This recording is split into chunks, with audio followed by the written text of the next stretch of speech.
headshot. Swapping mags, it's a podcast to make your head rock. Got him with the headshot. Swapping mags, it's the podcast to make your head rock. What's going on, everybody? I'm Jason Anderson. Welcome to the unofficial Rainbow Six... Wait a second. That's not true. Welcome to the new gaming podcast, Swapping Mags. So let's get a little update before I talk about a game I've been wanting to talk about for a little while. And no, it's not Apex Legends. I want Braxton and Pat for this. And another thing, so let me just get into it. We have been running the Swapping Mags Rainbow Six Siege podcast for 27 episodes, I believe, which is a lot. But after a while, we kind of got burnt out on it. And it's kind of like every update where they bring out new characters and that's when we get to really talk about the game because things are changing. And then that lasts for a couple weeks, and then, things just die. And we're just like, hey, what if, Maverick had a big wiener? And everyone's like, yeah, totally. But, we got burnt out on it. We love the game. Obviously, we're not going to just stop talking about the game. This new update coming out, we're totally going to talk about that. But some new things are going to be happening on this podcast, so let me explain. Probably going to be more focused on maybe one or two topics a week.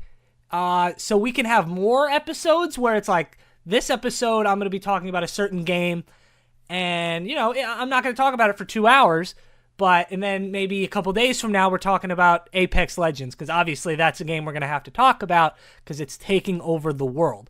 But also, Braxton and Pat are obviously going to be on the podcast as much as possible, and then people that are like super passionate about a video game. Say if we have a person that loves Red Dead Redemption to its core and just wants to tell people about it, boom, we have people to talk to. Anybody that wants to be on the podcast and talk about some of their favorite games, we're going to have them on there. We're going to talk about it, not just new games.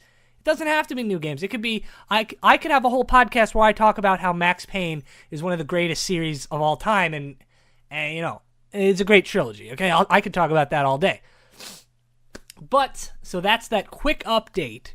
So it is now a gaming channel. We're not just going to talk about Siege. Not really handcuffed anymore. And another thing, we're not changing the name. We like Swapping Mags. We built this, we built the company, or not even the company, just, the brand name. People have bought shirts for Swapping Mags. We are going to be working on some new logos. We have one out right now. I don't really like it, but you guys seem to really dig it, so cool. Okay. And maybe we can get Lil Keen to kind of make us a new gamer intro. But for now, we're going to keep the intro people love. And so let's get right into things about a game I've been wanting to talk about for weeks and weeks and weeks, and that's Resident Evil 2. Resident Evil 2. Oh my god. Okay, so obviously it's a remake. But this is I'm going to put my foot down. I'm going to say it. This is the greatest remake I think I've ever played. You look back, obviously, when they're going to remake this game, they've done it before with the original Resident Evil. They just kind of plopped on, new graphics, which is great. And they're like, here's the game. It's the same game, just it looks better. That's not the case with Resident Evil 2. So Resident Evil 2 came out, I would say about a month ago now. So I'm kind of late to the party about talking about it. But I've been playing it nonstop, trying to get the platinum. And that actually brings me back to Resident Evil 7, which I think is one of the most underrated games ever. That's a game I did platinum. Fun fact, I've never played a Resident Evil game until Resident Evil 7. I wasn't really interested in the whole zombie aspect. It's been done, and obviously it's been done by them, but I was too young to really care, and now I'm too old to really care. But now, I came across Resident Evil 7 about, I don't know, what is it, 2-3 years ago, and I was like, I think I watched Achievement Hunter play the game, and I was like, this looks cool. I'm a big pussy when it oh, by the way, we're cursing on this podcast now, so if you have a fucking problem with that, you can suck my balls. I just burped. But anyway, yeah, so I watched Achievement Hunter play, and I was like, this is a game I have to play. I'm a huge pussy, though. Outlast, I remember playing that, and I was like, I don't know if I could finish this game. It's terrifying to me. But I played Biohazard, and I was like, this game is fantastic, you know? And I beat it once, and I was like, yeah, let me play it on a harder difficulty. So I played it on the hardest difficulty, played it on the hardcore, and then it gives you all this stuff. It rewards you for playing the game. And that made me feel special. Like, you would unlock glasses that'll make you see everything, like see where all the items are. And I'm like, oh, that's so cool. It makes the game easier because you're playing it on a harder difficulty, which is great. And that's what Resident Evil 2 does really well also. So I'm going to get into all my Resident Evil talk right now for Resident Evil 2. Let's start with the graphics. So the graphics obviously are a gigantor, a gigantic upgrade to Resident Evil 2, the original, which came out, I want to say 1989? That can't be right.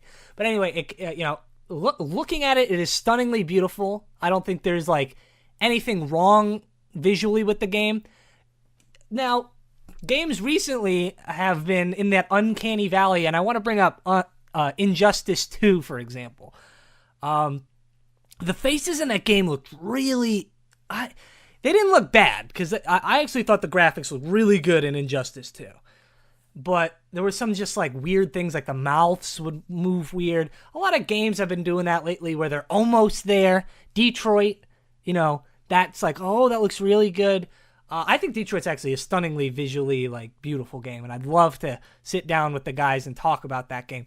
The only reason I'm doing this podcast by myself is because they don't play Resident Evil 2, so I'm just going to sit here and talk to them while they're like, yeah, zombies, am I right? And then Patrick says some stupid shit.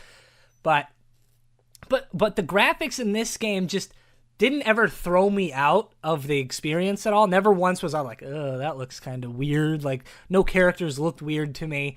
The zombies are insane. The gunshot, when you shoot them in any area, is the most satisfying thing in any video game I've ever played. You shoot them in the legs and the legs fly off. I'm like, oh my god, that's the coolest thing I've ever done in a game. And that let's bring us to the story of Resident Evil. It does follow the same Resident Evil 2 original story, adds some things to it. My favorite thing in this game is Mr. X, the Tyrant. It's been a big meme lately, and it's so great when a game, especially a horror game like this, will ease you into just being like, okay, I'm fine. And then all of a sudden, they're like, suck our dicks, fucker. And then they throw a wrench in your plan. And that's where Mr. X comes into play. Obviously I want everybody to play this game, so I'm not going to spoil it, but Mr. X isn't really a spoiler.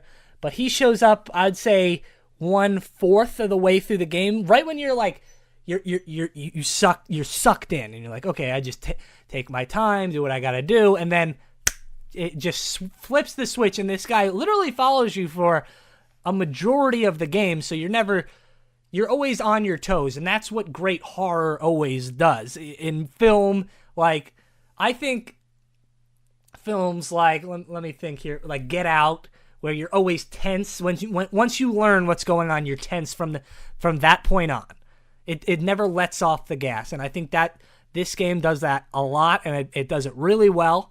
So, I'm high praise on this game. Graphics are great, story is great, which brings me to the replayability of the game, in where you basically play two stories in Leon and Claire, and you could do that in different ways, where you play Leon's story, and then there's the B story where you play as Claire, or you could do it, you play as Claire, and then there's the B story as Leon, and that's just another way to just like bring people back into a game, and I think that's what Rainbow Six Rainbow Six is a different game. You kind of can't compare the two, and we're going to be easing off of Rainbow Six and giving it all its shit.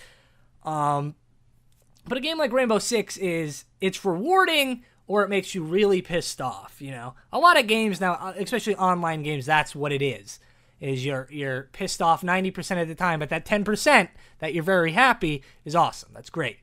Fortnite is the same way. I think Apex Legends is a little different because the game is actually way more mechanically fun, where like, oh, I just ziplined a guy, shot him in the face, fucked his mother, took a grenade, shoved it up his ass, and then I died. But it's like, oh, that was awesome. That was all awesome. And you know, you died and you're pissed, but it was awesome until that point. You know, Fortnite is just bullshit. I think Rainbow Six, you know, it's more tactical and more slow. But that brings me back to Resident Evil, where I don't think at any point this game is like, this is bullshit. You know, obviously hardcore, that's literally only there for you to have that challenge. I think assisted and normal mode are what everybody should be playing this game on, especially assisted is, you know, just like the easy mode. And for a game like this, easy mode will make this game so much fun. You beat it, then you move up, you go to normal. And you're unlocking things. You get like a pistol with infinite ammo. They reward you for playing the game and enjoying the game, which I always love. And this game in particular is right now on my list as best game of the year. For instance, I'll give you guys what I thought last year's best game of the years.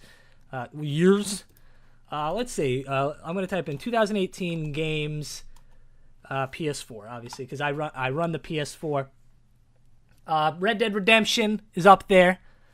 Spider-Man, I'd say I love that game. Hitman 2, obviously, is one of my favorite series. But honestly, I think for 2018, my game of the year would probably be Detroit Become Human, because that's another game. Replayability. My whole thing is replayability. You know, you don't want to spend $60 on something, play it once, and then never return to it again. That's why I like sports games, for instance. You play Madden, which is a bullshit series, by the way. I'll get into a whole thing about that one day.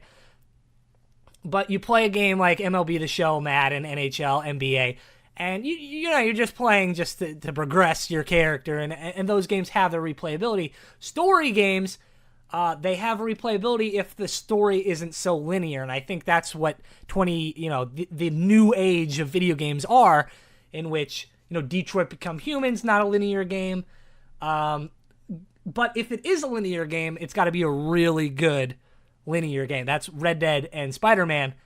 Those stories are so fantastic that, you know, that's why they're number one games. But I didn't bring up God of War because I didn't play God of War. I probably should. And then I think the Assassin's Creed series is kind of awful. That's just my opinion. I know it's beloved. And then I guess the worst of the year would totally be Fallout 76. What the hell happened to that game? Like, for real. Oh, that's just, you know.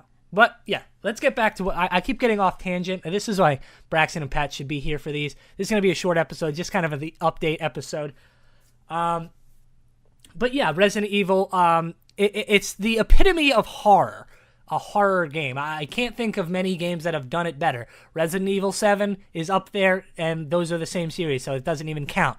I think Outlast 2 was a step back in the series. I don't know if they are going to make an Outlast 3. Outlast 1 was, I think, will go down as a classic video game. I think that's where the horror genre kind of got rejuvenated a little bit. I think PT also had something to do with it, and we'll see where Death Stranding goes with that. I don't even know if that's going to be a horror game at all. But yeah, so that's if I had to give Resident Evil a review score of a 0 out of 100, because, you know, I think that's a better score line, I would honestly give it an 85. There are a couple things I would like to change. Compared to Resident Evil 7, which I give like a 95, I just think everything in that game is fantastic and awesome. You know, yeah, they're really close. But this is a game you guys should definitely go out and get, and if it ever goes on sale, this is a must-buy game, horror game. But this episode was just an update. We're going to have longer episodes where we talk about all these new games. The Apex Legends episode's obviously going to come out soon. I'll give you a little sneak peek of that. I'll just say my favorite characters are the two locked characters, actually, Caustic and Mirage. And people hate those characters. I don't know. And one last thing before I go. Here's my... No, I'll just... Here's a little sneak peek. I'm not going to go into it because I'll get angry. Is why do companies have to tell me that a character is gay? I don't care that Gibraltar sucks dick, okay? It makes no difference to the game that you're telling me he's gay or straight. Just leave it to their imagination. In my opinion, I think Wraith is gay. Okay, she just looks like she could enjoy a beeve. Okay, but I'm not. Who cares? Who gives a shit? I don't care if they came out and like Leon Kennedy's gay in Resident Evil 2. I'd be like, what does that change in the game? Nothing. It changes nothing. I'm not gonna get into it. We're 15 minutes in to the update episode. But anyway, guys. Next episode, we're going to have Braxton and Pat on here talking about Apex Legends, the new Battle Royale game that is sweeping the nation. And don't forget to swap those mags. Yeah, I can still say that, okay? I'm not going to get rid of that. Don't forget to swap those mags. It's chasing Pat and Braxton. I got my AR loaded, let's get to blasting. I'm on the flank, and you know I'm always pistol packing. Enemy on my 6, but my teammates never lacking. Got him with the headshot. Swapping mags, it's a podcast to make your head rock. Got him with the headshot.